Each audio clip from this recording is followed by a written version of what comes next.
ನಮಸ್ಕಾರ ಗೆಳೆಯರೆ, ಸೆಲ್ಫಿ ಕ್ಲಾಸಸ್ಗೆ ಸ್ವಾಗತ. ನಾನು ನಾಗರಾಜ್. ಬನ್ನಿ ಗೆಳೆಯರೆ, ಇವತ್ತಿನ ಕ್ಲಾಸ್ನ ಸ್ಟಾರ್ಟ್ ಮಾಡೋಣ. ಗೆಳೆಯರೆ, ಇವತ್ತಿನ ಕ್ಲಾಸ್ನ ಸ್ಟಾರ್ಟ್ ಮಾಡೋಕ್ಕಿಂತ ಮುಂಚೆ ಇನ್ನೂ ಯಾರು ನಮ್ಮ ಚಾನಲ್ನ ಸಬ್ಸ್ಕ್ರೈಬ್ ಮಾಡಿಲ್ಲ, ಲೈಕ್ ಮಾಡಿ, ಶೇರ್ ಮಾಡಿ, ಸಬ್ಸ್ಕ್ರೈಬ್ ಮಾಡೋದನ್ನು ಮರಿಬೇಡಿ. ಬೆಲ್ ಬಟನ್ನ ಒತ್ತಿ ಗೆಳೆಯರೆ, ಯಾಕಂದರೆ ನಾವು ಅಪ್ಲೋಡ್ ಮಾಡುವಂಥ ವೀಡಿಯೋಗಳ ನೋಟಿಫಿಕೇಶನ್ ನಿಮಗೆ ಬರ್ತಾ ಇರುತ್ತೆ. ಅದೇ ರೀತಿ ಈ ಹಿಂದೆ ಕೂಡ ನಾವು ಹಲವಾರು ಕ್ಲಾಸಸ್ಗಳನ್ನು ಅಪ್ಲೋಡ್ ಮಾಡಿದ್ದೀವಿ. ಅಪ್ಲೋಡ್ ಮಾಡಿರೋ ಕ್ಲಾಸ್ಗಳ ಲಿಂಕ್ಗಳನ್ನು ಕೆಳಗಡೆ ಡಿಸ್ಕ್ರಿಪ್ಷನ್ ಬಾಕ್ಸಲ್ಲಿ ಆ್ಯಸ್ ಅ ಪ್ಲೇ ಲಿಸ್ಟ್ ಕೊಟ್ಟಿದ್ದೀನಿ, ನೋಡಿ ಚೆಕ್ ಮಾಡ್ಕೊಳ್ಳಿ. ಬನ್ನಿ ಹಾಗಾದರೆ ಸ್ಟಾರ್ಟ್ ಮಾಡೋಣ. ಗೆಳೆಯರೆ, ಇವತ್ತಿನ ವಿಷಯ ಸಾಮಾನ್ಯ ಜ್ಞಾನ ಭಾಗ 24. ಸಾಮಾನ್ಯ ಜ್ಞಾನ ಭಾಗ 24. ಈ ಹಿಂದೆ 23 ಭಾಗಗಳನ್ನು ಅಪ್ಲೋಡ್ ಮಾಡಿದ್ದೀವಿ. ಅಪ್ಲೋಡ್ ಮಾಡಿರೋ ಭಾಗಗಳ ಲಿಂಕ್ಗಳನ್ನು ಕೆಳಗಡೆ ಡಿಸ್ಕ್ರಿಪ್ಷನ್ ಬಾಕ್ಸಲ್ಲಿ ಕೊಟ್ಟಿದ್ದೀನಿ, ನೋಡಿ ಚೆಕ್ ಮಾಡ್ಕೊಳ್ಳಿ. ಬನ್ನಿ ಸ್ಟಾರ್ಟ್ ಮಾಡೋಣ. ಗೆಳೆಯರೆ, ಪ್ರಶ್ನೆ 1. ಕೆಳಗಿನ ಬಯೋಸ್ಪಿಯರ್ ಮೀಸಲುಗಳಲ್ಲಿ ಯಾವುದನ್ನು ಮೊದಲು ಭಾರತ ಸರ್ಕಾರ ಸ್ಥಾಪಿಸಿತು? Option A Sundarban biosphere, option B gulf of Mannar biosphere, option C Nanda Devi biosphere, option D Nilgiri biosphere. ಗೆಳೆಯರೆ, ಏನಂತ ಕೇಳ್ತಾ ಇದ್ದಾರೆ ಅಂದರೆ, ಈ ಕೆಳಗೆ ಕೊಟ್ಟಿರೋ ಬಯೋಸ್ಪಿಯರ್ ಮೀಸಲುಗಳು ಅಂತ ಹೇಳ್ತಾರೆ, ರಿಸರ್ವ್ ಫಾರೆಸ್ಟ್ಗಳು ಅಂತ ಹೇಳ್ತಾರೆ. ಬಯೋಸ್ಪಿಯರ್ ಏನು ರಿಸರ್ವ್ ಫಾರೆಸ್ಟ್ ಇರುತ್ತೆ, ಅದು ಭಾರತ ಸರ್ಕಾರ ಮೊದಲು ಸ್ಥಾಪನೆ ಮಾಡಿದ್ದು ಯಾವುದು ಅಂತ ಕೇಳ್ತಾ ಇದ್ದಾರೆ. ಪ್ರಶ್ನೆ 1ರ ಸರಿಯಾದ ಉತ್ತರ ಆಪ್ಷನ್ ಡಿ, ನೀಲಗಿರಿ ಬಯೋಸ್ಪಿಯರ್ ಮೀಸಲುವನ್ನು ಮೊದಲು ಭಾರತ ಸರ್ಕಾರ ಸ್ಥಾಪನೆ ಮಾಡ್ತು ಗೆಳೆಯರೆ. ಓಕೆನಾ. ಪ್ರಶ್ನೆ 2. ಮೂಸಿ ಮತ್ತು ಭೀಮಾ ಡ್ಯಾಶ್ ನದಿಯ ಉಪನದಿಗಳು? Option A Brahmaputra, option B Mahanadi, option C Kaveri, option D Krishna. Musi ಮತ್ತು ಭೀಮಾ ನದಿಗಳು ಡ್ಯಾಶ್ ಉಪನದಿಗಳು, ಡ್ಯಾಶ್ ನದಿಯ ಉಪನದಿಗಳು ಅಂತ ಕೇಳ್ತಾ ಇದ್ದಾರೆ. ಪ್ರಶ್ನೆ 2ರ ಸರಿಯಾದ ಉತ್ತರ ಆಪ್ಷನ್ ಡಿ, ಕೃಷ್ಣಾ ನದಿಯ ಉಪನದಿಗಳು. ಯಾವುದು? ಮೂಸಿ ಮತ್ತು ಭೀಮಾ ಬಂದ್ಬಿಟ್ಟು ಕೃಷ್ಣಾ ನದಿಯ ಉಪನದಿಗಳು ಗೆಳೆಯರೆ. ಕೃಷ್ಣಾ ನದಿ ಬಂದ್ಬಿಟ್ಟು 1790 ಕಿಲೋಮೀಟರ್ ಉದ್ದವನ್ನು ಹೊಂದಿದೆ. ಅದೇ ರೀತಿ ಕೃಷ್ಣಾ ನದಿಯ ಮೂಲ ಬಂದ್ಬಿಟ್ಟು ಪಶ್ಚಿಮ ಘಟ್ಟಗಳ ಮಹಾರಾಷ್ಟ್ರ ಮಹಾಬಲೇಶ್ವರದ ಹತ್ತಿರ ರಾಜ್ಯದ ಸತಾರಾ ಜಿಲ್ಲೆಯ ಜೋರ್ ಗ್ರಾಮವಾಗಿದೆ ಗೆಳೆಯರೆ. ನೆನಪಲ್ಲಿ ಇಟ್ಕೊಳ್ಳಿ, it's a very very important. 3 ಪ್ರಶ್ನೆಗಳು ಬರುತ್ತೆ ಇಲ್ಲಿ. 1790 ಕಿಲೋಮೀಟರ್ ಕೃಷ್ಣಾ ನದಿ ಹರಿಯುತ್ತೆ. ಅದೇ ರೀತಿ ಇದರ ಮೂಲ ಬಂದ್ಬಿಟ್ಟು ಪಶ್ಚಿಮ ಘಟ್ಟಗಳ ಮಹಾರಾಷ್ಟ್ರ ಅಂದರೆ ಮಹಾಬಲೇಶ್ವರ ರಾಜ್ಯದ ಸತಾರಾ ಜಿಲ್ಲೆಯ ಜೋರ್ ಗ್ರಾಮವಾಗಿದೆ ಗೆಳೆಯರೆ. ಓಕೆನಾ. ಪ್ರಶ್ನೆ 3. ಮಜುಲಿ ಪ್ರಪಂಚದಲ್ಲಿ ಅತಿ ದೊಡ್ಡ ನದಿ ದ್ವೀಪ ಡ್ಯಾಶ್ ರಾಜ್ಯದಲ್ಲಿದೆ? Option A Arunachal Pradesh, option B Assam, option C Nagaland, option D Uttar Pradesh. ಗೆಳೆಯರು, ತಾವೆಲ್ಲ ಕೇಳಿರ್ಬೋದು ಮಜುಲಿ ಬಗ್ಗೆ. ಮಜುಲಿ ಒಂದು ಅತಿ ದೊಡ್ಡದಾದ ನದಿ ದ್ವೀಪ ಪ್ರದೇಶವಾಗಿದೆ. ಈ ನದಿ ದ್ವೀಪನ ಮೊನ್ನೆ ಅಷ್ಟೇ ಇದನ್ನು ಜಿಲ್ಲೆ ಅಂತ ಪರಿಗಣನೆ ಮಾಡಲಾಗಿದೆ. ಒಂದು ಜಿಲ್ಲೆ ಅಂತ ಇದನ್ನು ಪರಿಗಣನೆ ಮಾಡಲಾಗಿದೆ. ಪ್ರಶ್ನೆ 3ರ ಸರಿಯಾದ ಉತ್ತರ ಆಪ್ಷನ್ ಬಿ ಅಸ್ಸಾಂ ಗೆಳೆಯರೇ. ಮಜುಲಿ ಪ್ರಪಂಚದ ಅತಿ ದೊಡ್ಡ ನದಿ ದ್ವೀಪ ಎಲ್ಲಿದೆ? ಅಸ್ಸಾಂನಲ್ಲಿದೆ. ಮಾಜುಲಿ ಅಥವಾ ಮಾಜುಲಿ ಅಸ್ಸಾಂ ರಾಜ್ಯದಲ್ಲಿ ಬ್ರಹ್ಮಪುತ್ರ ನದಿಯಲ್ಲಿರುವ ದ್ವೀಪವಾಗಿದೆ ಗೆಳೆಯರೆ ಇದು. ಪ್ರಶ್ನೆ 4. ಈ ಕೆಳಗಿನ ರೇಖಾಂಶದಲ್ಲಿ ಯಾವುದು ಭಾರತದ ಪ್ರಮಾಣಿತ ಮೆರಿಡಿಯನ್ ಆಗಿದೆ? ಆಪ್ಷನ್ ಎ 69 ಡಿಗ್ರಿ 39 ನಿಮಿಷ ಈಸ್ಟ್, ಆಪ್ಷನ್ ಬಿ 75 ಡಿಗ್ರಿ 30 ನಿಮಿಷ ಈಸ್ಟ್, ಆಪ್ಷನ್ ಸಿ 82 ಡಿಗ್ರಿ 30 ನಿಮಿಷ ಈಸ್ಟ್, ಆಪ್ಷನ್ ಡಿ 90 ಡಿಗ್ರಿ 30 ನಿಮಿಷ ಈಸ್ಟ್ ಗೆಳೆಯರೆ. ಪ್ರಶ್ನೆ ಏನು ಕೇಳ್ತಾ ಇದ್ದಾರೆ, ಈ ಕೆಳಗಿನ ರೇಖಾಂಶದಲ್ಲಿ ಯಾವುದು ಭಾರತದ ಪ್ರಮಾಣಿತ ಮೆರಿಡಿಯನ್ ಸಮಯ ಆಗಿದೆ ಅಂತ ಕೇಳ್ತಾ ಇದ್ದಾರೆ. ಪ್ರಶ್ನೆ 4ರ ಸರಿಯಾದ ಉತ್ತರ ಆಪ್ಷನ್ ಸಿ 82 ಡಿಗ್ರಿ 30 ನಿಮಿಷ ಈಸ್ಟ್ ಬಂದ್ಬಿಟ್ಟು ಭಾರತದ ಪ್ರಮಾಣಿತ ಮೆರಿಡಿಯನ್ ಆಗಿದೆ ಗೆಳೆಯರೆ. 82 ಡಿಗ್ರಿ 30 ನಿಮಿಷ ಈಸ್ಟ್. ಓಕೆ, ನೆನಪಲ್ಲಿ ಇಟ್ಕೊಳ್ಳಿ, it's a very very important. ಪ್ರಶ್ನೆ 5. ಭೂಮಿಯ ಪದರದಲ್ಲಿ ಅತ್ಯಂತ ಹೇರಳವಾಗಿರೋ ಲೋಹ ಯಾವುದು ಅಂತ ಪದೇ ಕೇಳಿದ್ದಾರೆ. ಸ್ಪರ್ಧಾತ್ಮಕ ಪರೀಕ್ಷೆಗಳಲ್ಲಿ ಪದೇ ಈ ಪ್ರಶ್ನೆಯನ್ನು ಕೇಳಿದ್ದಾರೆ. Option A magnesium, option B ಕಬ್ಬಿಣ, ಆಪ್ಷನ್ ಸಿ ತಾಮ್ರ, ಆಪ್ಷನ್ ಡಿ ಅಲ್ಯೂಮಿನಿಯಂ. ಭೂಮಿಯ ಪದರದಲ್ಲಿ ಅತ್ಯಂತ ಹೇರಳವಾಗಿರುವ ಲೋಹ ಯಾವುದು ಅಂತ ಕೇಳಿದ್ದಾರೆ. ಪ್ರಶ್ನೆ 5ರ ಸರಿಯಾದ ಉತ್ತರ ಆಪ್ಷನ್ ಡಿ ಅಲ್ಯೂಮಿನಿಯಂ ಗೆಳೆಯರೆ. ಭೂಮಿಯ ಪದರಗಳಲ್ಲಿ ಅತ್ಯಂತ ಹೇರಳವಾಗಿರೋ ಲೋಹ ಯಾವುದು ಅಂದರೆ ಅದು ಅಲ್ಯೂಮಿನಿಯಂ. ಪ್ರಶ್ನೆ 6. ಈ ಕೆಳಗಿನವುಗಳಲ್ಲಿ ಯಾವುದು ಭೂಮಿಯ ವಾತಾವರಣದಲ್ಲಿ ಪ್ರಾಥಮಿಕ ಹಸಿರು ಮನೆ ಅನಿಲ ಅಲ್ಲ ಅಂತ ಕೇಳ್ತಾರೆ. ಅನಿಲಗಳು, ಪ್ರಾಥಮಿಕ ಅನಿಲಗಳು ಇರುತ್ತೆ. ಹಸಿರು ಮನೆ ಪ್ರಾಥಮಿಕ ಅನಿಲಗಳು ಬೇರೆ, ಪ್ರಾಥಮಿಕ ಅನಿಲಗಳು ಬೇರೆ. ಓಕೆನಾ. ಇಲ್ಲಿ ಏನು ಕೇಳ್ತಾ ಇದ್ದಾರೆ, ಪ್ರಾಥಮಿಕ ಹಸಿರು ಮನೆ ಅನಿಲ ಅಲ್ಲ, ಯಾವುದಲ್ಲ ಇದರಲ್ಲಿ ಅಂತ ಕೇಳ್ತಾರೆ. Option A methane, option B ozone, option C nitrous oxide, option D hydrogen. ಬನ್ನಿ, ಪ್ರಶ್ನೆ 6ರ ಸರಿಯಾದ ಉತ್ತರ ಆಪ್ಷನ್ ಬಿ ಓಝೋನ್ ಗೆಳೆಯರೆ. ಓಝೋನ್ ಬಂದ್ಬಿಟ್ಟು ಹಸಿರು ಮನೆ ಅನಿಲ ಅಲ್ಲ. ಹಸಿರು ಮನೆ ಅನಿಲಗಳು ಯಾವ್ಯಾವುದು? ಒಂದು ಮೀಥೇನ್, 2ನೇದು ನೈಟ್ರಸ್ ಆಕ್ಸೈಡ್, 3ನೇದು ಹೈಡ್ರೋಜನ್ ಗೆಳೆಯರೆ. ಓಕೆನಾ. ಪ್ರಶ್ನೆ 7.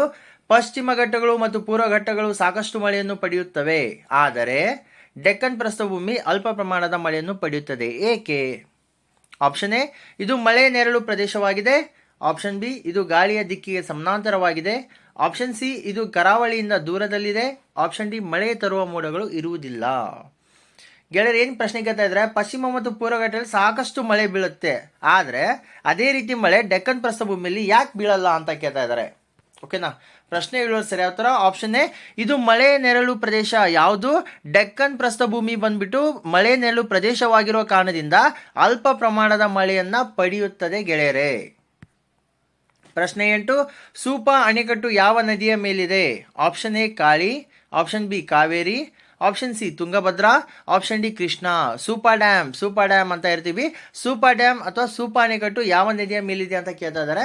ಪ್ರಶ್ನೆ 8ರ ಸರಿಯಾದ ಉತ್ತರ ಆಪ್ಷನ್ ಎ ಕಾಳಿ ನದಿಯ ಮೇಲಿದೆ ಸೂಪಾ ಡ್ಯಾಮ್. ಓಕೆನಾ.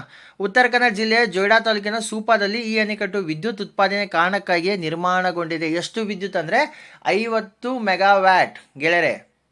ಎಷ್ಟು ವಿದ್ಯುತ್? 50 ಮೆಗಾವ್ಯಾಟ್ ವಿದ್ಯುತ್ ಉತ್ಪಾದನೆಗಾಗಿ ಸ್ಥಾಪಿಸಲಾದಂಥ ಒಂದು ಅಣೆಕಟ್ಟು ಯಾವುದು? ಸೂಪಾ ಅಣೆಕಟ್ಟು ಕಾಳಿ ನದಿಯ ಮೇಲಿದೆ. ಓಕೆನಾ. ಪ್ರಶ್ನೆ 9, ಸೂಯೇಜ್ ಕಾಲುವೆ ವಿಶ್ವದಲ್ಲೇ ದಟ್ಟವಾದ ಹಡಗು ಸಂಚಾರ ಹೊಂದಿದ್ದು ಈ ಕಾಲುವೆ ಯಾವ ದೇಶದ ಒಡೆತನಕ್ಕೆ ಸೇರಿರುತ್ತದೆ? Option A Portugal, option B Panama, option C Egypt, option D Russia. Panama ಕಾಲುವೆ ಕೂಡ ಇದೆ ಗೆಳೆಯರು, ತಮ್ಗೆ ಗೊತ್ತಿರಬೇಕು. ಸೂಯೇಜ್ ಕಾಲುವೆ ಯಾವ ದೇಶದ ಒಡೆತನಕ್ಕೆ ಸೇರಿದೆ ಅಂತ ಕೇಳ್ತಾ ಇದ್ದಾರೆ. ಪ್ರಶ್ನೆ 9ರ ಸರಿಯಾದ ಉತ್ತರ ಆಪ್ಷನ್ ಸಿ ಈಜಿಪ್ಟ್ ದೇಶದ ಒಡೆತನಕ್ಕೆ ಸೂಯೇಜ್ ಕಾಲುವೆ ಒಡೆತನಕ್ಕೆ ಸೇರಿದೆ ಗೆಳೆಯರೆ. ಓಕೆನಾ. Option C Egypt. ಮತ್ತು ಈಜಿಪ್ಟ್ನ ರಾಜಧಾನಿ ಬಂದ್ಬಿಟ್ಟು ಕೈರೋ ಗೆಳೆಯರೆ. ಈಜಿಪ್ಟ್ನ ರಾಜಧಾನಿ ಕೈರೋ. ಓಕೆನಾ. ಪ್ರಶ್ನೆ 10, ಮೊಬೈಲ್ ಫೋನ್ಗಳ ವಿವಿಧ ರಿಂಗ್ಟೋನ್ ತರಂಗಗಳಿಂದ ಅವಸಾನದ ಅಂಚಿಗೆ ತಲುಪಿದ ಪಕ್ಷಿ ಇದು ಗೆಳೆಯರು. ಓಕೆನಾ, ಕರೆಕ್ಷನ್ ಮಾಡ್ಕೊಳ್ಳಿ. ಮೊಬೈಲ್ ಫೋನ್ಗಳ ವಿವಿಧ ರಿಂಗ್ಟೋನ್ ತರಂಗಗಳಿಂದ ಅವಸಾನದ ಅಂಚಿಗೆ ತಲುಪಿದ ಪಕ್ಷಿ ಯಾವುದು ಅಂತ ಕೇಳ್ತಾ ಇದ್ದಾರೆ. ಆಪ್ಷನ್ ಎ ಪಿಕಲಾರ, ಆಪ್ಷನ್ ಬಿ ಜೇಂಕಾರದ ಹಕ್ಕಿ, ಆಪ್ಷನ್ ಸಿ ಗುಬ್ಬಚ್ಚಿ, ಆಪ್ಷನ್ ಡಿ ಕೋಗಿಲೆ.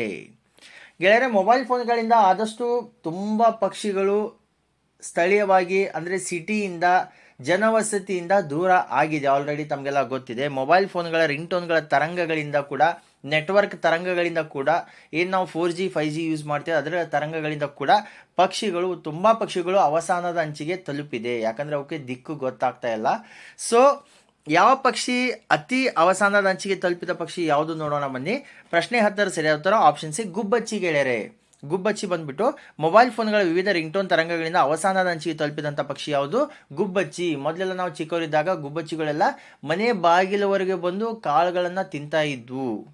ಇವಾಗ ಮನೆ ಬಾಗಿಲಲ್ಲ, ಊರಲ್ಲೇ ಗುಬ್ಬಚ್ಚಿಗಳು ಕಾಣ್ತಾ ಇಲ್ಲ ಗೆಳೆಯರೆ. ಓಕೆನಾ. ಪ್ರಶ್ನೆ 11, ಸೌರಶಕ್ತಿಯಿಂದ ಚಾಲಿತವಾದ ಮೊದಲ ವಿಮಾನ ನಿಲ್ದಾಣ ಯಾವುದು ಅಂತ ಕೇಳ್ತಾ ಇದ್ದಾರೆ. Option A Kolkata, option B Cochin, option C Mumbai, option D Mangaluru. ಗೆಳೆಯರ, ಪ್ರಶ್ನೆ ಏನು ಅಂದರೆ ಕೆಳಗೆ ಕೊಟ್ಟಿರುವ ಆಪ್ಷನ್ಗಳಲ್ಲಿ ಸೌರಶಕ್ತಿಯಿಂದ ಚಾಲಿತವಾದ ಮೊದಲ ವಿಮಾನ ನಿಲ್ದಾಣ ಯಾವುದು ಅಂತ ಕೇಳ್ತಾ ಇದ್ದಾರೆ. ಪ್ರಶ್ನೆ 11ರ ಸರಿಯಾದ ಉತ್ತರ ಆಪ್ಷನ್ ಬಿ ಕೊಚ್ಚಿನ್ ವಿಮಾನ ನಿಲ್ದಾಣ ಗೆಳೆಯರೆ. ಕೊಚ್ಚಿನ್ ವಿಮಾನ ನಿಲ್ದಾಣ ಭಾರತದಲ್ಲಿ ಸೌರಶಕ್ತಿಯಿಂದ ಚಾಲಿತವಾದ ಮೊದಲ ವಿಮಾನ ನಿಲ್ದಾಣ. ಪ್ರಶ್ನೆ 12, ಗಂಗರ ದೊರೆ ಶಿವಮಾರ ರಚಿಸಿದ ಕೃತಿಗಳು ಯಾವುವು? ಆಪ್ಷನ್ ಎ ಆದಿಪುರಾಣ ಮತ್ತು ವಿಕ್ರಮಾರ್ಜುನ ವಿಜಯ.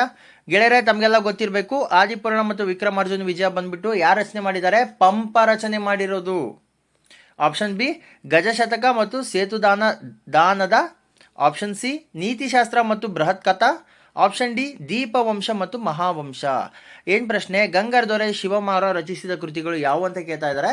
ಪ್ರಶ್ನೆ 12ರ ಸರಿಯಾದ ಉತ್ತರ ಆಪ್ಷನ್ ಬಿ ಗಜಶತಕ ಮತ್ತು ಸೇತುದಾನದ ಇವೆರಡು ಕೃತಿಗಳನ್ನು ಗಂಗರ ದೊರೆ ಶಿವಮಾರ ರಚಿಸಿದ್ದಾರೆ. ಪ್ರಶ್ನೆ 13, ರಾಷ್ಟ್ರಕೂಟರ ದೊರೆ ಕೃಷ್ಣ ಒಂದು ಕಟ್ಟಿಸಿದ ಎಲ್ಲೋರಾದ ಕೈಲಾಸನಾಥ ದೇವಾಲಯ ಎಷ್ಟನೇ ಶತಮಾನದಲ್ಲಿ ಕಟ್ಟಲ್ಪಟ್ಟಿತು? ಆಪ್ಷನ್ ಎ 6ನೇ ಶತಮಾನ, ಆಪ್ಷನ್ ಬಿ 8ನೇ ಶತಮಾನ, ಆಪ್ಷನ್ ಸಿ 9ನೇ ಶತಮಾನ, ಆಪ್ಷನ್ ಡಿ 10ನೇ ಶತಮಾನ. ಪ್ರಶ್ನೆ ಏನು? ರಾಷ್ಟ್ರಕೂಟರ ದೊರೆ ಕೃಷ್ಣ ಒಂದು ಕಟ್ಟಿಸಿದ ಎಲ್ಲೋರ, ಮಹಾರಾಷ್ಟ್ರದಲ್ಲಿದೆ ಗೆಳೆಯರದು. ಎಲ್ಲೋರ, ಅಜಂತ ಆ್ಯಂಡ್ ಎಲ್ಲೋರ ಅಂತ ಕೇಳ್ತಾರೆ. ಎಲ್ಲೋರಾದ ಕೈಲಾಸನಾಥ ದೇವಾಲಯ ಎಷ್ಟನೇ ಶತಮಾನದಲ್ಲಿ ಕಟ್ಟಿದ್ರು ಅಂತ ಕೇಳ್ತಾ ಇದ್ದಾರೆ. ಪ್ರಶ್ನೆ 13ರ ಸರಿಯಾದ ಉತ್ತರ ಆಪ್ಷನ್ ಬಿ 8ನೇ ಶತಮಾನದಲ್ಲಿ ರಾಷ್ಟ್ರಕೂಟರ ದೊರೆಯ ಕೃಷ್ಣ ಒಂದು ಕಟ್ಟಿಸಿದ ಎಲ್ಲೋರನಾಥ ಕೈಲಾಸನಾಥ ದೇವಾಲಯ ಎಲ್ಲಿದೆ? ಎಲ್ಲೋರಾದಲ್ಲಿದೆ. ಅದು ಎಲ್ಲೋರ ಬಂದ್ಬಿಟ್ಟು ಮಹಾರಾಷ್ಟ್ರದಲ್ಲಿದೆ. ಏಕಶಿಲಾ ಬೆಟ್ಟದಲ್ಲಿ ಕೆತ್ತಿದಂಥ ದೇವಾಲಯ ಇದು ಕೈಲಾಸನಾಥ ದೇವಾಲಯ. ಒಂದೇ ಶಿಲೆಯಲ್ಲಿ ಅಖಂಡವಾಗಿ ಮೇಲಿನಿಂದ ಕೆಳಗಡೆ ಕೆತ್ತಾ ಬಂದಿದ್ದಾರೆ. ಕೆಳಗಡೆಯಿಂದ ಮೇಲಲ್ಲ, ಮೇಲಿಂದ ಕೆಳಗಡೆ ಕೆತ್ತಾ ಬಂದಿರೋ ಸುಂದರವಾದ ಸಂಪೂರ್ಣ ಕೆತ್ತಿದಂಥ ಒಂದು ಕೈಲಾಸನಾಥ ಶಿವನ ದೇವಾಲಯಗಳಿವೆ. ಓಕೆನಾ, ನೋಡಬೇಕಾದದ್ದು ನೋಡಿ. ಪ್ರಶ್ನೆ 14, ಇಬ್ರಾಹಿಂ ರೋಜಾ ದಕ್ಷಿಣ ಭಾರತದ ತಾಜ್ ಮಹಲ್ ಎಂದು ಹೇಳಿಕೆ ಕೊಟ್ಟವರು ಯಾರು? Option A James Will, option B Fergusson, option C Cousins, option D V A. Smith. Ibrahim Roza ಇದೆ, ಇಬ್ರಾಹಿಂ ರೋಜಾನ ದಕ್ಷಿಣ ಭಾರತದ ತಾಜ್ ಮಹಲ್ ಅಂತ ಯಾರು ಹೇಳಿಕೆ ಕೊಟ್ಟರು ಅಂತ ಕೇಳ್ತಾ ಇದ್ದಾರೆ. ಪ್ರಶ್ನೆ 14ರ ಸರಿಯಾದ ಉತ್ತರ ಆಪ್ಷನ್ ಬಿ ಫರ್ಗ್ಯೂಸನ್ ಗೆಳೆಯರೆ. ಇಬ್ರಾಹಿಂ ರೋಜಾವನ್ನ ದಕ್ಷಿಣ ಭಾರತದ ತಾಜ್ ಮಹಲ್ ಅಂತ ಕರೆದವರು ಫರ್ಗ್ಯೂಸನ್. ಓಕೆನಾ. ಪ್ರಶ್ನೆ 15, ಬೆಂಗಳೂರಿನ ಸೆಂಟ್ರಲ್ ಕಾಲೇಜು ಕಟ್ಟಡ ಯಾವ ಶೈಲಿಯಲ್ಲಿದೆ? Option A Ionic, option B Gothic, option C Gandhara, option D Vesara. ಬೆಂಗಳೂರಿನ ಸೆಂಟ್ರಲ್ ಕಾಲೇಜ್ ಕಟ್ಟಡ ಯಾವ ಶೈಲಿಯಲ್ಲಿದೆ ಅಂತ ಕೇಳ್ತಾ ಇದ್ದಾರೆ. ಪ್ರಶ್ನೆ 15ರ ಸರಿಯಾದ ಉತ್ತರ ಆಪ್ಷನ್ ಬಿ ಗಾತಿಕ್ ಗೆಳೆಯರೆ. ಬೆಂಗಳೂರಿನ ಸೆಂಟ್ರಲ್ ಕಾಲೇಜ್ ಕಟ್ಟಡ ಯಾವ ಶೈಲಿಯಲ್ಲಿದೆ? ಗಾತಿಕ್ ಸ್ಟೈಲ್ನಲ್ಲಿದೆ. ಅಂದರೆ ಗಾತಿಕ್ ಶೈಲಿಯಲ್ಲಿದೆ. ಈ ಗಾತಿಕ್ ಶೈಲಿ ಬಂದ್ಬಿಟ್ಟು ಯುರೋಪಿಯನ್ನರ ಶೈಲಿ. ಇದು ಗಾತಿಕ್ ಶೈಲಿ ಯುರೋಪಿಯನ್ನರ ಶೈಲಿ. 16ನೇ ಶತಮಾನದಲ್ಲಿ ಏನು ಯುರೋಪಿಯನ್ನರು ಭಾರತಕ್ಕೆ ಬರ್ತಾರೆ, ಆ ಭಾರತಕ್ಕೆ ಬಂದರೆ ಆ ಶೈಲಿಯನ್ನು ತಂದು ಇಲ್ಲಿ ಅವರ ತಮಗೆ ಬೇಕಾದಂಥ ಕಟ್ಟಡಗಳನ್ನು ಗಾತಿಕ್ ಶೈಲಿಯಲ್ಲಿ ಕಟ್ತಾರೆ ಗೆಳೆಯರೆ. ಅತಿ ಹಳೆಯದಾದಂಥ ಕಟ್ಟಡ ಇದು ಸೆಂಟ್ರಲ್ ಕಾಲೇಜ್ ಕಟ್ಟಡ. ಓಕೆನಾ ಗೆಳೆಯರೆ. ಪ್ರಶ್ನೆ 16, ಕಾಳಿದಾಸನ ಮಾಳ್ವಿಕಾಗ್ನಿಮಿತ್ರಂ ಡ್ಯಾಶ್ ಕುರಿತು ತಿಳಿಸುತ್ತದೆ? ಆಪ್ಷನ್ ಎ ಶಾತವಾಹನರು, ಆಪ್ಷನ್ ಬಿ ಶುಂಗರು, ಆಪ್ಷನ್ ಸಿ ಕಣ್ವರು, ಆಪ್ಷನ್ ಡಿ ಕುಶಾನರು. ಕಾಳಿದಾಸನ ಮಾಳ್ವಿಕಾಗ್ನಿಮಿತ್ರಂ ಯಾರ ಬಗ್ಗೆ ತಿಳಿಸುತ್ತದೆ ಅಂತ ಕೇಳ್ತಾ ಇದ್ದಾರೆ. ಪ್ರಶ್ನೆ 16ರ ಸರಿಯಾದ ಉತ್ತರ ಆಪ್ಷನ್ ಬಿ ಶುಂಗರ ಬಗ್ಗೆ ತಿಳಿಸುತ್ತೆ. ಕಾಳಿದಾಸನ ಮಾಳ್ವಿಕಾಗ್ನಿಮಿತ್ರಂ ಶುಂಗರ ಕುರಿತು ತಿಳಿಸುತ್ತೆ. ಶುಂಗರ ಕಲಾಕೃತಿ, ಶುಂಗರ ವಾಸ್ತುಶಿಲ್ಪ, ಶುಂಗರ ಸಂಸ್ಕೃತಿ ಮತ್ತೆ ಅವರ ಏನು ಯುದ್ಧ ಪರಂಪರೆ, ಏನು ಸಾಹಸಗಳ ಬಗ್ಗೆ ತಿಳಿಸತ್ತೆ ಗೆಳೆಯರೆ. ಪ್ರಶ್ನೆ 17, ದೇವಿ ಚಂದ್ರಗುಪ್ತಂ ಬರೆದವರು ಯಾರು ಅಂತ ಕೇಳ್ತಾ ಇದ್ದಾರೆ. Option A Vishakhadatta. ವಿಶಾಖದತ್ತನ ಮುದ್ರಾ ರಾಕ್ಷಸ ತಮಗೆ ನೆನಪಿರಬೇಕು. Option B Banabhatta, option C Kalidasa, option D Bhasa. Devi Chandraguptam ಬರೆದವರು ಯಾರು ಅಂತ ಕೇಳ್ತಾ ಇದ್ದಾರೆ. ಪ್ರಶ್ನೆ 17ರ ಸರಿಯಾದ ಉತ್ತರ ಆಪ್ಷನ್ ಎ ವಿಶಾಖದತ್ತ ಬರೆದಿದ್ದಾನೆ. ದೇವಿ ಚಂದ್ರಗುಪ್ತಂ ಬರೆದವರು ಯಾರು? ವಿಶಾಖದತ್ತ. ವಿಶಾಖದತ್ತನ ಮುದ್ರಾ ರಾಕ್ಷಸ ಒಂದು ಅಮೂಲ್ಯವಾದ ಕೃತಿ ಗೆಳೆಯರೆ. ಪ್ರಶ್ನೆ 18, ಪೋರ್ಚುಗೀಸ್ ಗವರ್ನರ್ ಅಲ್ಬುಕರ್ಕ್ ಭಟ್ಕಳದಲ್ಲಿ ಡ್ಯಾಶ್ ರವರ ಅನುಮತಿಯೊಂದಿಗೆ ಕೋಟೆಯನ್ನು ನಿರ್ಮಿಸಿದನು? Option A Virupaksha II, option B Krishnadevaraya, Srikrishna Devaraya Hampi ಗೆಳೆಯರೆ ವಿಜಯನಗರ ಸಾಮ್ರಾಜ್ಯ, option C Achyutaraya, option D Sadashivaraya. ಪ್ರಶ್ನೆ 18ರ ಸರಿಯಾದ ಉತ್ತರ ಆಪ್ಷನ್ ಡಿ ಕೃಷ್ಣದೇವರಾಯ. ಪೋರ್ಚುಗೀಸರ ಗವರ್ನರ್ ಅಲ್ಬುಕರ್ಕನು ಭಟ್ಕಳದಲ್ಲಿ ಕೃಷ್ಣದೇವರಾಯನ ಅನುಮತಿಯೊಂದಿಗೆ ಕೋಟೆಯನ್ನು ನಿರ್ಮಾಣ ಮಾಡ್ತಾನೆ. ಯಾವಾಗ? ಕ್ರಿಸ್ತಶಕ 1509ರಿಂದ 1529ವರೆಗೆ ಕೃಷ್ಣದೇವರಾಯ ಆಳ್ವಿಕೆಯನ್ನು ನಡೆಸ್ತಾನೆ ವಿಜಯನಗರ ಸಾಮ್ರಾಜ್ಯದ ಚಕ್ರವರ್ತಿಯಾಗಿ. ವಿಜಯನಗರ ಅರಸರಲ್ಲಿ ಪ್ರಮುಖನಾದವರು ಯಾರು? ಶ್ರೀಕೃಷ್ಣ ದೇವರಾಯ, ತುಳುವ ರಾಜವಂಶದ 3ನೇ ಅರಸ ಗೆಳೆಯರೆ. ತುಳುವ ರಾಜವಂಶದ 3ನೇ ಅರಸ ಯಾರು? ಶ್ರೀಕೃಷ್ಣ ದೇವರಾಯ. ಅಮುಕ್ತ ಮೌಲ್ಯ ತೆಲುಗುನಲ್ಲಿ ಬರೆದ ಅಮುಕ್ತ ಮೌಲ್ಯ ಕೃತಿ ಶ್ರೀಕೃಷ್ಣ ಬರೆದಿರೋದು. ಶ್ರೀಕೃಷ್ಣ ದೇವರಾಯರು ಬರೆದಿರುವಂತಹ ಕೃತಿ ಅಮುಕ್ತ ಮೌಲ್ಯ ತೆಲುಗುವಿನಲ್ಲಿದೆ. ನೆನಪಲ್ಲಿ ಇಟ್ಕೊಳ್ಳಿ, it's a very very important. ಪ್ರಶ್ನೆ 19, ದತ್ತು ಮಕ್ಕಳಿಗೆ ಹಕ್ಕಿಲ್ಲ. ಸಾವಿರಾರು ಬಾರಿ ಈ ಕ್ವಶನನ್ನು, ಈ ಪ್ರಶ್ನೆಯನ್ನು ಸ್ಪರ್ಧಾತ್ಮಕ ಪರೀಕ್ಷೆಗಳಲ್ಲಿ ಕೇಳಿದ್ದಾರೆ. ಮತ್ತಾದರೂ ನಾನು ಕೂಡ ಕೇಳ್ತಾ ಇದ್ದೀನಿ. ದತ್ತು ಮಕ್ಕಳಿಗೆ ಹಕ್ಕಿಲ್ಲ ನೀತಿಯ ಮೂಲಕ ಬ್ರಿಟಿಷರು ಆಕ್ರಮಿಸಿಕೊಂಡ ಭಾರತ ಮೊದಲ ರಾಜ್ಯ ಯಾವುದು ಅಂತ ಕೇಳ್ತಾ ಇದ್ದಾರೆ. Option A Satara, option B Nagpur, option C Kanpur, option D Jhansi. ದತ್ತು ಮಕ್ಕಳಿಗೆ ಹಕ್ಕಿಲ್ಲ ಗೆಳೆಯರೆ. ಪ್ರಶ್ನೆ 19ರ ಸರಿಯಾದ ಉತ್ತರ ಆಪ್ಷನ್ ಎ ಸತಾರ. ದತ್ತು ಮಕ್ಕಳಿಗೆ ಹಕ್ಕಿಲ್ಲ ನೀತಿಯ ಅಡಿಯಲ್ಲಿ ಬ್ರಿಟಿಷರು ಆಕ್ರಮಿಸಿಕೊಂಡ ಭಾರತದ ಮೊದಲ ರಾಜ್ಯ ಯಾವುದು ಅಂದರೆ ಅದು ಸತಾರ ರಾಜ್ಯ. ದತ್ತು ಮಕ್ಕಳಿಗೆ ಹಕ್ಕಿಲ್ಲ ಅಂತ ಹೇಳಿದವರು, ನೀತಿಯನ್ನು ತಂದವರು ಯಾರು? ಲಾರ್ಡ್ ಡಾಲ್ ಹೌಸಿ ಅಂತ ಕರೀತಾರೆ. ಲಾರ್ಡ್ ಅಂತ ಕರೆಯೋಕೆ ಇಷ್ಟ ಇಲ್ಲ ನನಗೆ, ಯಾಕಂದ್ರೆ ಅವರು ದೇವರಲ್ಲ, ಓನ್ಲಿ ಡಾಲ್ ಹೌಸಿ. ಓಕೆನಾ. ಪ್ರಶ್ನೆ 20, ರಾಜತ್ವ ದೈವದತ್ತ ಸಿದ್ಧಾಂತವನ್ನು ಪ್ರತಿಪಾದಿಸಿದ ದೆಹಲಿ ಸುಲ್ತಾನ ಯಾರು ಅಂತ ಕೇಳ್ತಾ ಇದ್ದಾರೆ. Option A Altamash, option B Qutubuddin Aibak, option C Firoz Shah, option D Balban. ಗೆಳೆಯರೆ, ರಾಜತ್ವ ದೈವದತ್ತ ಸಿದ್ಧಾಂತವನ್ನು ಪ್ರತಿಪಾದಿಸಿದಂಥ ದೆಹಲಿಯ ಸುಲ್ತಾನ ಯಾರು ಅಂತ ಕೇಳ್ತಾ ಇದ್ದಾರೆ. ಪ್ರಶ್ನೆ 20ರ ಸರಿಯಾದ ಉತ್ತರ ಆಪ್ಷನ್ ಡಿ ಬಲ್ಬನ್ ಗೆಳೆಯರೆ. ಗುಲಾಮ ಅಂತ ಬಲ್ಬನನ್ನು ಕರೀತಾರೆ. ಯಾಕಂದ್ರೆ ಕುತುಬುದ್ದೀನ್ ಐಬಕ್ ಪೋಲೋ ಆಡುವಾಗ ಕುದುರೆಯಿಂದ ಬಿದ್ದು ಸಾಯ್ತಾನೆ. ಸತ್ತಂತ ಕುತುಬುದ್ದೀನ್ ಐಬಕನ ಗುಲಾಮ ಯಾರು?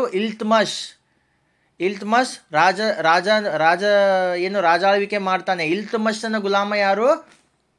ಬಲ್ಬನ್. ಯಾವ ಬಲ್ಬನ್? ಗಿಯಾಜುದ್ದೀನ್ ಬಲ್ಬನ್ಗೆ ಬಂದ್ಬಿಟ್ಟು ಗುಲಾಮ ಅಂತ ಕರೀತಾರೆ. ಗುಲಾಮ್ ವಂಶ ದೊರೆ ಯಾರು? ಗಿಯಾಜುದ್ದೀನ್ ಬಲ್ಬನ್. ಕಾಲ ಬಂದ್ಬಿಟ್ಟು 1765 ಗೆಳೆಯರು. ಓಕೆನಾ.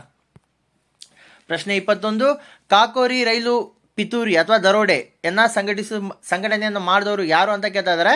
Option A Bhagat Singh, option B Pandit Ram Prasad Bismil, option C Chandrashekhar Azad, option D Udham Singh.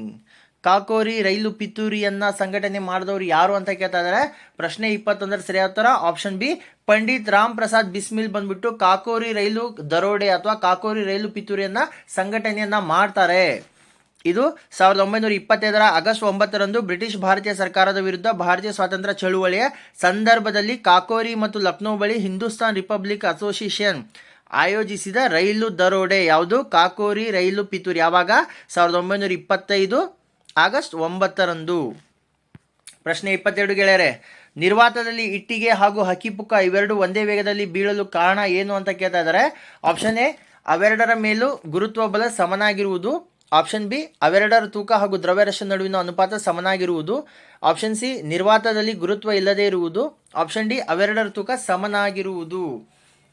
ಗೆಳೆಯರ ಪ್ರಶ್ನೆ ಏನಂದ್ರೆ ನಿರ್ವಾತ ಅಂದ್ರೆ ಅಲ್ಲಿ ಗಾಳಿ ತೂಕ ಏನೂ ಇಲ್ಲ. ನಿರ್ವಾತ ಅಂದ್ರೆ ಅಲ್ಲಿ ಗಾಳಿ ಏನೂ ಇಲ್ಲ. ಅಂತ ನಿರ್ವಾತದಲ್ಲಿ ಇಟ್ಟಿಗೆ ಮತ್ತು ಹಕ್ಕಿಪುಕ್ಕವನ್ನು ಎರಡೂ ಒಂದೇ ಮೇಲಿಂದ ಬಿಟ್ಟಾಗ ಒಂದೇ ವೇಗದಲ್ಲಿ ಕೆಳಗಡೆ ಬೀಳುತ್ತೆ. ಆ ಬೀಳೋದಕ್ಕೆ ಕಾರಣ ಏನು ಅಂತ ಕೇಳ್ತಾ ಇದ್ದಾರೆ. ಪ್ರಶ್ನೆ 22 ಸರಿಯಾದ ಉತ್ತರ ಆಪ್ಷನ್ ಬಿ ಅವೆರಡರ ತೂಕ ಹಾಗೂ ದ್ರವ್ಯರಾಶಿ ನಡುವಿನ ಅನುಪಾತ ಸಮನಾಗಿರುತ್ತೆ. ಎಲ್ಲಿ? ನಿರ್ವಾತದಲ್ಲಿ ಬಂದ್ಬಿಟ್ಟು ಅವೆರಡು ತೂಕ ಹಾಗೂ ದ್ರವ್ಯರಾಶಿ ನಡುವಿನ ಅನುಪಾತ ಸಮನಾಗಿರುತ್ತೆ. ಆ ಕಾರಣಕ್ಕೆ ಇಟ್ಟಿಗೆ ಮತ್ತು ಹಕ್ಕಿಪುಕ್ಕ ಇವೆರಡು ಒಂದೇ ವೇಗದಲ್ಲಿ ಕೆಳಕ್ಕೆ ಬೀಳತ್ತೆ ಗೆಳೆಯರೆ. ಓಕೆನಾ. ಪ್ರಶ್ನೆ 23, ಈ ಪೈಕಿ ಯೋಜನಾ ಆಯೋಗದ ಮೊದಲ ಅಧ್ಯಕ್ಷರು ಯಾರು ಅಂತ ಕೇಳ್ತಾ ಇದ್ದಾರೆ. Option A doctor Rajendra Prasad, ಸ್ವತಂತ್ರ ಭಾರತದ ಮೊದಲ ರಾಷ್ಟ್ರಪತಿಗಳು. ಆಪ್ಷನ್ ಬಿ ಜವಾಹರ್ಲಾಲ್ ನೆಹರು, ಸ್ವತಂತ್ರ ಭಾರತದ ಮೊದಲ ಪ್ರಧಾನಮಂತ್ರಿಗಳು. ಆಪ್ಷನ್ ಸಿ ಸರ್ದಾರ್ ವಲ್ಲಭಾಯ್ ಪಟೇಲ್, ಸ್ವತಂತ್ರ ಭಾರತದ ಮೊದಲ ಗೃಹ ಮಂತ್ರಿ. Option D J G. ಕೃಪಲಾನಿ. ಏನು ಕೇಳ್ತಾ ಇದ್ದಾರೆ? ಈ ಪೈಕಿ ಯೋಜನಾ ಆಯೋಗದ ಮೊದಲ ಅಧ್ಯಕ್ಷರು ಯಾರು ಅಂತ ಕೇಳ್ತಾ ಇದ್ದಾರೆ. ಪ್ರಶ್ನೆ 23 ಸರಿಯಾದ ಉತ್ತರ ಆಪ್ಷನ್ ಬಿ ಜವಾಹರ್ಲಾಲ್ ನೆಹರು ಅವರು. ಯಾಕಂದ್ರೆ ಯೋಜನಾ ಆಯೋಗದ ಅಧ್ಯಕ್ಷರು ಯಾರಾಗಿರ್ತಾರೆ, ಆ ಸಮಯದಲ್ಲಿ ಯಾರು ಪ್ರಧಾನಮಂತ್ರಿಗಳು ಆಗಿರ್ತಾರೋ ಅವರೇ ಯೋಜನಾ ಆಯೋಗದ ಅಧ್ಯಕ್ಷರಾಗಿರ್ತಾರೆ. ಈಗ ಬಂದ್ಬಿಟ್ಟು ಯೋಜನಾ ಆಯೋಗ ತೆಗೆದಿದ್ದಾರೆ 2014ರಿಂದ. ನೀತಿ ಆಯೋಗ ಪ್ರೆಸೆಂಟಲ್ಲಿ ಅಂದರೆ 2024 ಪ್ರೆಸೆಂಟಲ್ಲಿ ನೀತಿ ಆಯೋಗ ಕಾರ್ಯವನ್ನು ನಿರ್ವಹಿಸ್ತಾ ಇದೆ. ಓಕೆನಾ ಗೆಳೆಯರೆ. ಪ್ರಶ್ನೆ 24, ಮೂಲಭೂತ ಬಲಗಳಲ್ಲಿ ಅತ್ಯಂತ ದುರ್ಬಲವಾದದ್ದು ಯಾವುದು ಅಂತ ಕೇಳ್ತಾ ಇದ್ದಾರೆ. ಆಪ್ಷನ್ ಎ ನ್ಯೂಕ್ಲಿಯರ್ ಬಲ ಬಂದ್ಬಿಟ್ಟು ಎಷ್ಟು ಭಯಂಕರ ಇರುತ್ತೆ ಅಂದರೆ ಆ ಏರಿಯಾ 100 ಕಿಲೋಮೀಟರ್ ರೇಡಿಯಸ್ನಲ್ಲಿರುವಂಥ ಎಲ್ಲ ಗಿಡ ಮರ ಜೀವಿಗಳು ಸುಟ್ಟೋಗ್ತವೆ. ಇದು ದುರ್ಬಲ ಅಲ್ಲ. ಆಪ್ಷನ್ ಬಿ ವಿದ್ಯುತ್ ಕಾಂತೀಯ ಬಂದ್ಬಿಟ್ಟು ತುಂಬ ಪ್ರಬಲ ಇರುತ್ತೆ ಗೆಳೆಯರೆ. ವಿದ್ಯುತ್ ಕಾಂತೀಯ ಗುಣಗಳು ಮತ್ತು ವಿದ್ಯುತ್ ಕಾಂತೀಯ ಬಲ ಬಂದ್ಬಿಟ್ಟು ತುಂಬ ಪ್ರಬಲವಾಗಿರುತ್ತೆ. ಇದು ವೀಕ್ ಇರಲ್ಲ. ಆಪ್ಷನ್ ಸಿ ಗುರುತ್ವ ಬಲ. ಆಪ್ಷನ್ ಡಿ ದುರ್ಬಲ ನ್ಯೂಕ್ಲಿಯರ್ ಬಲ. ಗೆಳೆಯರೆ ದುರ್ಬಲ ಅಂದ್ರೂ ಕೂಡ ಕಡಿಮೆ ಅಂದ್ರೂ ಅರ್ಧ ಊರನ್ನ ಲಾಸ್ ಮಾಡುತ್ತೆ ಇದು. ಓಕೆನಾ. ಪ್ರಶ್ನೆ 24 ಸರಿಯಾದ ಉತ್ತರ ಆಪ್ಷನ್ ಸಿ ಗುರುತ್ವ ಬಲ ಗೆಳೆಯರೆ. ಮೂಲಭೂತ ಬಲಗಳಲ್ಲಿ ಅತ್ಯಂತ ದುರ್ಬಲವಾದ ಬಲ ಯಾವುದು ಅಂದರೆ ಅದು ಗುರುತ್ವ ಬಲ. ನೀವು ಗುರುತ್ವ ಬಲವನ್ನು ತಪ್ಪಿಸ್ಕೊಂಡು ಈ ಭೂಮಿಯಿಂದ ಹೋಗ್ಬೋದು, ಹೊರಗಡೆ ಹೋಗ್ಬೋದು. ಓಕೆನಾ. ಗುರುತ್ವ ಬಲವನ್ನು ತಪ್ಪಿಸ್ಕೊಂಡು ತಾವು ಹೋಗ್ಬೋದು. ಬಟ್ ನ್ಯೂಕ್ಲಿಯರ್ ಬಲವನ್ನು ಒಳಗಡೆ ಸಿಕ್ಕಾಕೊಂಡ್ರೆ ನೀವು ತಪ್ಪಿಸ್ಕೊಳ್ಳೋಕೆ ಸಾಧ್ಯನೇ ಇಲ್ಲ. ವಿದ್ಯುತ್ ಕಾಂತೀಯ ಬಲ ಕೂಡ ಅದೇ.